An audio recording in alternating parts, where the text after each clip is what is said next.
どうもこんにちは。ドラッグストアに行くともう必ずと言っていいほど目にする整腸剤。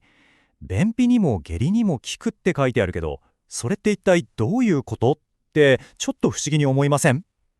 今回のこの解説では、整腸剤がどういう仕組みで働いているのか、その科学的な根拠をね、皆さんと一緒になるほどってなるところまで見ていきたいと思います。そうなんですよ。誰もが一度は思いますよね、これ。気休めなんじゃないのとか、プラセボ効果でしょなんて声も聞こえてきそうです。今日はそのモヤモヤした気持ちを科学の力ですっきりさせていきましょう。さあ、このテーマ、深く深く掘り下げていきますよ。まず整腸剤と下剤ってもう根本的に考え方が違うんですね。このスライドを見てください。下剤っていうのは神経とか筋肉を直接ビシッと刺激して、いわば力ずくで無理やり出すっていうアプローチです。即効性はあるんですけど、ちょっと依存が怖い部分もある。一方で整腸剤のゴールは生態系の回復。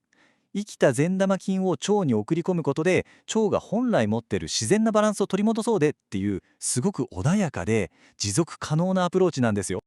じゃあ、その生態系を回復させる主役って一体誰なんでしょうか。そう、それこそがボトルの中にいるあの小さな細菌たちです。ここからは彼らをただの菌としてじゃなくて、それぞれがユニークな必殺技を持った腸内ヒーローチームとして紹介していきますね。さあ、まず登場するのはチームの陽、まさにリーダー的存在のビフィズス菌です。彼の必殺技は酢酸を作り出すこと。この酢酸っていうのが強力な殺菌作用を持っていて、腸内の悪玉菌が増えるのをガツンと抑え込んでくれる。腸内環境の平和を守る頼れるリーダーなんですね。次に紹介するのが多彩なサポート役乳酸菌チームです。彼らはその名前の通り乳酸を作り出すんですけど、これがまたすごい。腸内の pH を下げて悪玉菌が住みにくい環境を作るだけじゃなくて、なんと他のヒーローたちのエネルギー源、つまりご飯にもなるんです。仲間を助ける人の下の力持ちって感じですね。そして来ました。スーパープロデューサー、酪酸菌の登場です。彼らが作り出すのは酪酸。この酪酸っていうのが僕らの大腸の壁そのものを作っている細胞のメインのエネルギー源になるんです。つまり腸のインフラを修復して強化してくれる超重要なエンジニアみたいな存在なんですよ。さあ、チーム最後のメンバーですが、この菌がいないと始まらないんです。それが糖化菌。納豆菌なんかが有名ですね。彼らは乳酸菌とかビフィズス菌がちょっと苦手なでんぷんを食べやすいように細かく分解してくれる、いわばチームのシェフなんです。彼らが美味しいご飯を作ってくれるから、他のヒーローたちが元気に戦えるってわけですね。さあ、ここからがこの話の一番面白いところですよ。整腸剤の本当の凄さっていうのは、個々のヒーローの力だけじゃないんです。彼らがどうやって見事な連携プレー、つまりチームワークを発揮するのか、その秘密にこそ整腸剤のパワーが隠されているんです。これが共生のトライアングルと呼ばれる奇跡の連携プレーです。まずステップ1、シェフの糖化菌がでんぷんを分解してご飯を用意します。ステップ2、乳酸菌がそれを食べてエネルギー源となる乳酸を出す。そしてステップ3、今度は酪酸菌がその乳酸を食べて腸の壁を強化する酪酸を生み出す。すごくないですか？ある菌にとっては不要なものが次の菌にとっては最高のごちそうになる。いやー、本当によくできた仕組みですよね。で、このチームワークの結果がもうとんでもないんですよ。ある研究によると、これらの菌をバラバラに育てるんじゃなくて一緒に育ててあげると、主要な菌の数がなんと最大で10倍にも増えることが分かっているんです。10倍ですよ。だからいろんな菌が一緒に入っている整腸剤ってちゃんと意味があるんですね。理屈は分かったと。じゃあ実際にどんな時にこのヒーローチームは活躍してくれるのって話ですよね。 OK です。ここからは理論から実践へ、科学的にこれは効くって言われている具体的な成功事例を見ていきましょう。まず非常に強力な証拠があるのがお子さんの下痢です。メタ分析っていういろんな信頼できる研究のいわば総まとめみたいなものすごく信頼性が高い分析があるんですけど、それによるとプロバイオティクスを飲んだ子どもは飲まなかった子どもに比べて下痢になるリスクがおよそ半分にまで減ったんです。それだけじゃないんですよ。もし下痢になっちゃったとしても、その辛い期間を短くしてくれる効果も分かっています。データを見ると、プロバイオティクスは下痢の期間を平均で 1.85 日、つまり約2日間も短くしてくれるんです。お子さんが苦しむ時間が丸2日も短くなる。これ親御さんからしたら本当に助かりますよね。次に重要なミッションが抗生物質が原因の下痢です。抗生物質って悪い菌だけじゃなくて僕らの腸にいる良い菌までやっつけちゃう、いわば無差別絨毯爆撃みたいなものなんです。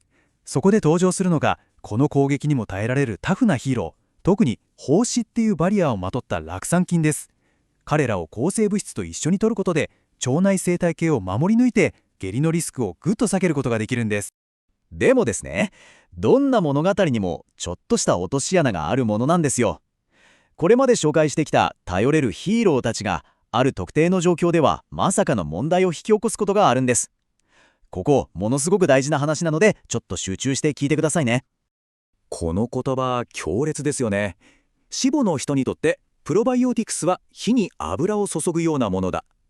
死母っていうのは日本語で言うと小腸内細菌増殖症。本来あまり菌がいないはずの小腸で細菌が異常に増えちゃってる状態なんですね。もうお分かりですよね。そんな場所にさらに菌を追加で送り込むのがなぜ危険なのか。死母の状態で整腸剤を飲むと、その菌たちが小腸で大暴れして爆発的に発酵を始めちゃうんです。その結果、お腹の中でガスがボンボン発生してパンパンに張ってしまったり、菌が出す変な物質のせいでまるでひどい二日酔いみたいに頭がぼーっとしてしまうブレインフォグっていう症状を引き起こすことまであるんです。ですから、もし整腸剤を飲み始めてみて、あれ急にお腹の張りがひどくなったなとか、なんか妙に疲れるし頭がぼーっとするとか、良くなるどころか明らかに症状が悪化した場合は SIBO の可能性も考えてすぐに飲むのをやめてください。そして専門のお医者さんに相談する。これは本当に重要な安全のための情報です。さて、いよいよ最後のセクションです。ここまでいろいろ話してきましたが、じゃあ結局ドラッグストアで私は何を選べばいいのってことですよね。大丈夫です。ここまでの知識を総動員して具体的な製品を見ながらあなたに合ったチャンピオンを選ぶためのガイドをお届けします。さあ、この比較表すごく面白いですよね。まずシンビオフェルミン S。 これは人由来の乳酸菌がメインで体に馴染みやすい。まずは基本からという初心者の方や家族で使うのにぴったりです。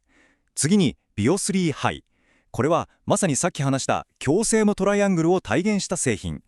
腸内生態系全体を底上げしたいっていう時に頼りになります。そして今日みやりさん。これは酸や抗生物質に滅法強い酪酸菌に特化したいわば一点集中型のエース。抗生物質を飲む時とか頑固な便秘の時の切り札ですね。最後にザガードコーアアルファ3プラス。これは成長成分に加えて胃の薬も入ったハイブリッド型。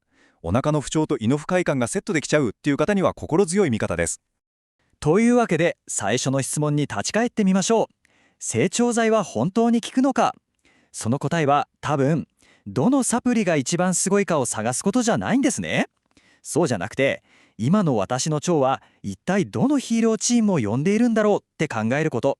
自分の腸の声に耳を澄ませて最適なパートナーを見つけてあげること。それが一番賢い整腸剤との付き合い方なんじゃないかなと僕は思います。